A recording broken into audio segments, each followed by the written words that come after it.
દિલ્હીના ઇન્દિરા ગાંધી એરપોર્ટ પર એક મોટો અકસ્માત થયો છે, જે એરપોર્ટનું 3 મહિના પહેલાં જ એટલે કે 10 માર્ચના રોજ નરેન્દ્ર મોદીજીએ ઉદ્ઘાટન કર્યું હતું અને અત્યારે પહેલો વરસાદ પણ ના ઝીલી શક્યું. ભારે વરસાદના કારણે પાર્કિંગ ટર્મિનલની દિવાલ તૂટી ગઈ અને તેના લીધે એરપોર્ટ પર લોકોની ભાગદોડ થવા માંડી.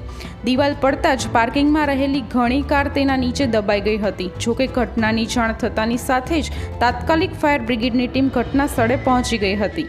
આ દુર્ઘટનામાં ઘણા લોકો ઘવાયા છે અને એક વ્યક્તિનું મૃત્યુ પણ થઈ ગયું છે. હાલ ઘાયલ લોકોની સારવાર માટે તેમને હોસ્પિટલ લઈ જવામાં આવ્યા છે. ભારે પવન અને વરસાદના લીધે આ દુર્ઘટનાના કારણે કુલ 28 ફ્લાઇટો રદ કરવામાં આવી છે, જેના લીધે કેટલાક પેસેન્જરો રજડી પડ્યા છે.